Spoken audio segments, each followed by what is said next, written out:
Hi, I'm Belle Holder, and this is the lecture review for Biology 2, Animal Kingdom Classification and Cladogram. First thing we talked about in class was the diploid life cycle. Plants have a haploid life cycle, which is the alternations of generations. Animals go through a diploid life cycle. Starts with an adult, which is a 2N, goes to gametic meiosis, and through the process of meiosis, gametes are created. In women, it creates eggs. In men, it creates sperm.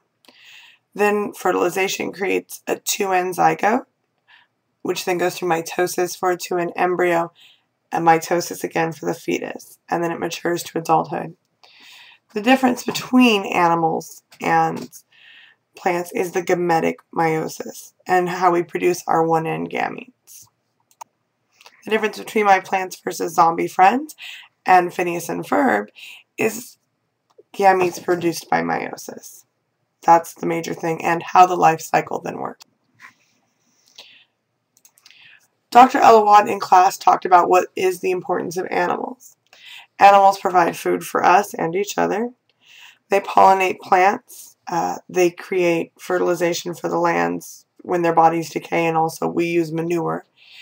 And Dr. Elawad told a story about how when he was living back home, they used donkeys for transportation to school. I don't think my donkey would want me to ride him. We're going to talk about single-cell organisms. In plant life, the most basic organism for plants is algae. In animal life, it's the protozoan. This is a single-cellular eukaryotic organism, which means it goes through the same life cycle as an animal. It is the least complex animal structure, which means it's one cell, and that's pretty much all it does. It is considered to be an animal because it has a diploid life cycle and goes through that process. Our two single-cell organisms would both be under the domain Eukarya, but we're going to talk about animals. So we're going to talk about the kingdom Animalia. There are 35 phyla in the animal kingdom, and we're going to talk about 9 today. In case you forgot what the classification is, here's a picture of a cat. In order to understand how organisms have gotten more and more complex, we're going to do a cladogram. If you remember from Unit 1, this is a family tree of a type of organism. And in this case, you can also look at it as a progression of complexity. We are going to start at the base of our tree with the most simple organism, and we're going to progress up through a branch to get to more complex organisms that are more similar to us. Each progression slide will have the type of organism, the phylum, and the increased complexity, which you're going to need to know. You need to know those 3 things: what it is, what the phylum is, and what made it more advanced than the item previous to it. Our cladogram is going to talk about 3 types of organisms that we're going to kind of group together. Coelomates are organisms without a body cavity. This is what you need to know. A body cavity is the space between the body wall and organs which allows for growth. Write that down. These 4 organisms are coelomates. These 6 organisms are coelomates. They're organisms with a body cavity. Body cavity is also called the coelom, thus coelomates. The only one that isn't really a coelomate here is the roundworm. The roundworm has the beginning of a body cavity, and because of that, it's called a pseudocoelomate. So the first step on our cladogram, the very root of our family tree, is the ancient ancestor. We don't know what this organism is called, but we do know that it's extinct. We believe that it was a protozoan that for some reason became multicellular. It is a single-cell organism, and the only reason we know about it is a fossil record. It would have had to have gone through the diploid life cycle in order to be considered an animal. So that's how we know about that. The next step on our cladogram is sponges. The phylum you need to remember is Porphyra. Sponges are more complex than single-cell organisms because now these organisms begin to digest food. They don't have a stomach or a digestive tract or a mouth or any to chew food. What they have is an opening, and through that opening they take in nutrients, they process the nutrients chemically, and they spit them back out through the same opening. But these sponges have the same life cycle as an animal, which means they're to an adult, and they go through gametic meiosis in order to create gametes. Sponges are made of cells, but they have no tissue or organs. Next is our Cnidarians. The C is silent. The phylum you need to know is Cnidarian. Cnidarians not only digest their food, but now tissue forms. Tissue is specialized cells for one purpose. Next step is flatworms. Flatworms are the last of our coelomates. The phylum is that word right there, and we begin to see in flatworms our organs and systems. Now the reason this is the last of our coelomates is because after this, organs are going to need room to grow. So the body cavity is going to have to form in order for things to progress.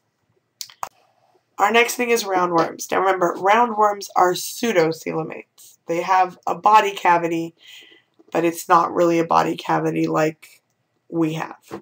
It's called pseudocoelom. The phylums you need to remember are Nematoda and Rotifera. Both of these are two different types of roundworms. The next step in our cladogram are mollusks, phylum Mollusca. At this point we see a true body cavity, allowing this creature to have room to grow. Next step is annelids, phylum Annelida. We're going to see body segmentation. Now this is not jointed appendages. What this means is there is a head section, and then a torso section, and an upper leg section, and a lower leg section. But they can't really do anything with them. They're just segmented. We're moving towards the point at which movement and mobility will be used in body segmentation. Next is our arthropods, phylum Arthropoda. Now we see jointed appendages. Elbows, knees, knuckles, all these things begin to form, but we don't yet have a vertebrae. We don't have a spinal cord yet. So now that we have jointed appendages, we need a skeleton to make them move. That happens in our echinoderms. Phylum Echinodermata. It has an endoskeleton. Bones are forming, bones are being created to make our appendages move. And also, at this point, we have deuterostome development, which I'm going to talk about in the next slide. Before we go on to our last level on the cladogram, we need to talk about coelomates for a moment. There's two types of coelomates. There's the protostomes and the deuterostomes. In protostomes, these formed first. Okay, these were obviously everything previous to echinoderms was a protozomes. And what happened here is in this development, the first opening becomes the mouth. And it's used for both intake and output. So they would take in nutrients, they would process that, and then they would spit it back out. Now, in deuterostomes, the second opening becomes the mouth, which means the first opening is the anus. That's the difference between the two of those. The last step on our cladogram is the choroidates. A lot of stuff happens with choroidates as compared to our previous organisms. Phylum Chordata. The four things that form is a notochord. This notochord becomes the backbone. Gill slits form, and they become the nose. And they have a post-anal tail, which means after the anus is formed, a tail forms to cover it. Also, vertebrates begin to form, and now we're having the spine and the spinal cord. So that completes our cladogram. Remember, you need to know each class, what the phylum is, and what made them more complex. Now we're going to talk about types of mammalia. There are three types of mammalia, and again, mammalia are animals that nurse their young. Our first type is monotremes. Monotremes lay eggs. Now, these are not birds or lizards. These are mammals that lay eggs. So after they hatch their eggs, they then nurse their young. Examples of platypus and anteaters. Then there's marsupials. This is our second type. They give birth to incomplete young in a pouch. They nurse the young in the pouch until it is fully developed, and then it comes out of the pouch. Examples of this are kangaroos and possums.